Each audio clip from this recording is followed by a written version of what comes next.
Olá, sejam bem-vindos a mais uma edição do Jornal Toda Hora. Eu estou de volta para te deixar muito bem informado sobre as principais notícias do Brasil e do mundo. E uma mega operação da Polícia Civil cumpriu mais de 1.400 mandados de prisão em todo o estado de São Paulo contra agressores de mulheres. Mais de 200 mandados de prisão já foram executados. A operação acontece em meio a uma alta de casos de feminicídios no estado. Cerca de 1.700 policiais civis e mais de 1.000 viaturas foram distribuídas por todo o território paulista nesta mega operação contra o crime de feminicídio. A Polícia Civil de São Paulo, com a coordenação da Secretaria da Segurança Pública de São Paulo e a Secretaria de Políticas para a Mulher, realiza a mega operação para prender agressores acusados de crimes de violência doméstica e familiar contra a mulher. Ao todo, são cerca de 1.400 mandados expedidos pela Justiça, envolvendo diferentes formas de agressão, mas a maior parte é relacionada a descumprimento de medida protetiva. As prisões começaram a ser feitas na noite de segunda.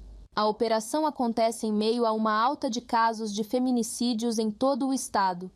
De janeiro a outubro deste ano, foram registrados 207 casos em São Paulo, aumento de 6% em relação ao mesmo período de 2024.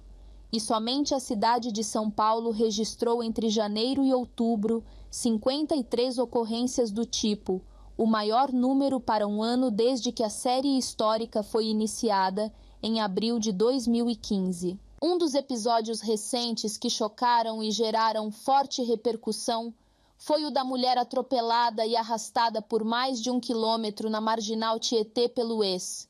Ela teve as pernas amputadas e morreu após quase um mês internada. O Ministério Público Federal instaurou neste mês um inquérito para apurar a possível falta de políticas públicas de combate à violência contra a mulher no estado de São Paulo, incluindo a redução de verbas para o setor. E o calorão dos últimos dias fez aumentar o consumo de água em regiões metropolitanas. Além disso, a falta de chuva contribuiu para reduzir muito o nível dos reservatórios. E autoridades já alertam para a necessidade de economia de água.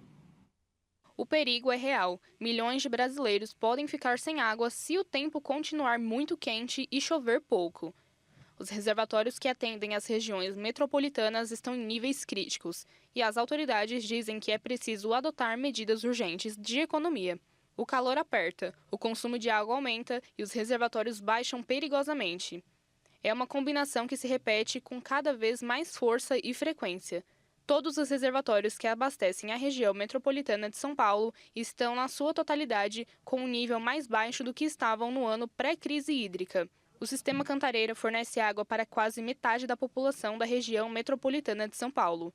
No final de dezembro de 2024, o volume da água girava em torno de 46%. Agora, está cerca de 20%.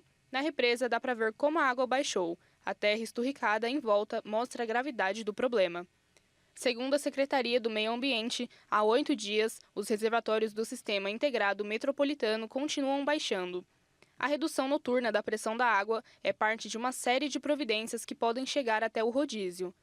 Ainda estamos um pouco distantes do racionamento, mas é preciso chuva no lugar certo, obras e consumo consciente da população. Em Minas Gerais, o sistema Paraopeba, que abastece cerca de 3,5 milhões de pessoas na região metropolitana de Belo Horizonte, opera com 46% da capacidade. Algumas cidades já registraram falta de água desde a véspera do Natal.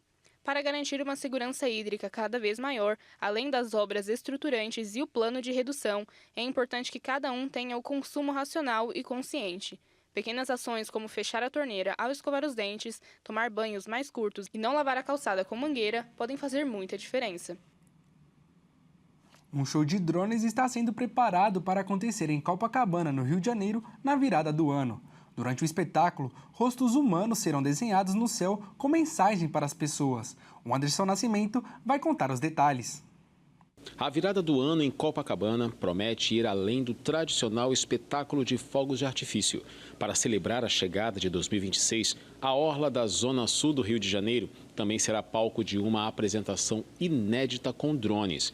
Ao todo, cerca de 1.200 aeronaves vão sobrevoar o céu da praia, formando imagens simbólicas da cidade em uma homenagem visual ao Rio, sincronizada com a contagem regressiva. Entre as cenas previstas, uma das mais aguardadas é a formação de um rosto humano projetado no céu, que deve interagir com o público por meio de mensagens visuais. A proposta é transformar o show em uma experiência imersiva, unindo tecnologia e emoção. O espetáculo pirotécnico tradicional está mantido e terá duração aproximada de 12 minutos, acompanhando a apresentação dos drones. Paralelamente à programação festiva, o governo do estado reforça as ações de segurança para o período de fim de ano. Uma das iniciativas é a distribuição de pulseiras de identificação para crianças e adolescentes, com o objetivo de evitar casos de desaparecimento durante as festas e o aumento do fluxo de pessoas na capital. A ação ocorre na rodoviária do Rio e integra o programa SOS Crianças Desaparecidas,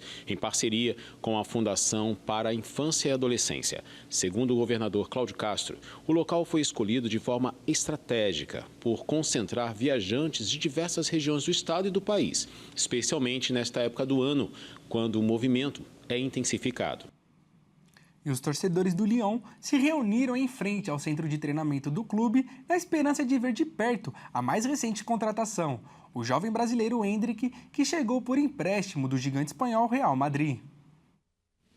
A chegada de um jovem craque sempre mexe com o clube. E a contratação por empréstimo do atacante brasileiro Endrick, de 19 anos, que estava sem espaço no Real Madrid, foi um grande reforço para o Lyon.